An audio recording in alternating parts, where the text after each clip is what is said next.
The sky was dark and cloudy, the temperature chilly, and the mood bittersweet as hundreds of scientists and their families gathered at Caltech in the wee hours Friday morning to bid farewell to Cassini, the NASA spacecraft that spent the last 13 years exploring Saturn. There were rows upon rows of white chairs on the lawn outside the Beckman Auditorium, and a large crowd inside too. A live feed from the Jet Propulsion Laboratory was projected onto multiple screens, documenting the mission's final moments. People held up their cell phones to record it. There were hugs and tears. Researchers from around the world greeted colleagues they hadn't seen in years. Young children napped in their seats, while their elders drank coffee and champagne. Growing up with Cassini, Peter Kallman, 33, said he began the week excitedly anticipating Cassini's final data. But as Friday drew near, his mood changed. "I started being a scientist with Cassini," said Kallman, who wrote his PhD thesis on the spacecraft. He now works at the Johns Hopkins Applied Physics Laboratory in Laurel, Maryland, where his focus is a Cassini instrument that measures radiation belts. "Knowing it will be over, it makes me sad," he said. "But we'll continue working with it because there's still so much data." Carrie Nugent, 33, a self-described asteroid hunter and scientist at Caltech's Infrared Processing and Analysis Center, worked on the spacecraft's composite infrared spectrometer while she was a graduate student at UCLA at 3:33 a.m., just after Cassini hurtled into the planet's atmosphere but before JPL received its final signal. She said she was wondering if it already died.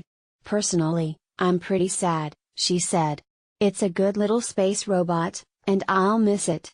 John Barbara, 44, works on Cassini's Image Science Subsystem team at NASA's Goddard Institute for Space Studies in New York. He came aboard in 2000, when the spacecraft was still traveling to Saturn. On Friday morning, he and his wife posed for photos with their 6-month-old son, Leo, in front of a large comic book-style backdrop showing Cassini speeding past Saturn with the word, "whoosh." If someone had told him years ago that the spacecraft would last this long, he would have been shocked, he said. He clearly remembers Cassini's first Saturn flyby in 2004. He was at JPL when it happened. "It hit me, I was surrounded by modern-day explorers," he said. Just before 4 a.m., Ken Clark and his wife, Dottie, took a selfie in front of a screen on a Caltech lawn that showed images of the spacecraft. Clark said Cassini represented his first work in deep space.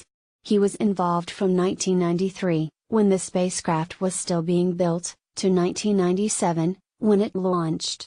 His specialty was the attitude and articulation control system, which positions and points the spacecraft. 25 years later, its closure, he said Friday. "Everything has worked pretty much perfectly. It indicates all our work was worth it." A life-changing mission, in more ways than one. Freya Weissner can thank Cassini for her marriage proposal. It came in 1997, before Cassini launched from Cape Canaveral, Florida. Weissner was part of a team that would be spending several months in Florida, preparing for liftoff. She had been dating Mark Weissner for about a year at that point. The situation made him nervous. What if Freya met another man in Florida? He knew he had to act fast.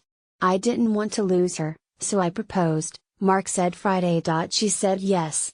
They now have 2 sons, ages 18 and 16, who were with them at Caltech. "Cassini feels like part of their family too," said Freya, who works with a deep space network that communicates with NASA's far-flung spacecraft. "It's bittersweet," she said. "It's the first mission I supported." Mark added, "It's where we started from, and I was always fascinated by her work. I wanted to be part of that." A final goodbye sitting on rows of white folding chairs in the pre-dawn darkness, the crowd turned its attention to oversized screens broadcasting a live feed from JPL. Some viewers gasped at 4:49 a.m. when they heard Todd Barber, Cassini's lead propulsion engineer at JPL, say, "6 minutes to go until we're 6 feet under." They watched as a pair of squiggly green lines with a spike in the middle danced across the grid. After a few minutes, the spike disappeared. The announcement came from Mission Control at 4:55, "We have loss of signal." The people in the white chairs were silent. Then, slowly, they started clapping. Please consider subscribing today to support stories like this one. Already a subscriber? Your support makes our work possible. Thank you. Get full access to our signature journalism for just 99 cents for the first 4 weeks. More on the Cassini mission. Cassini, the NASA spacecraft that expanded the search for life beyond Earth, dies in Saturn's sky as NASA's Cassini mission flames out over Saturn. Scientists mark bittersweet end of mission. Let's do it. An oral history of how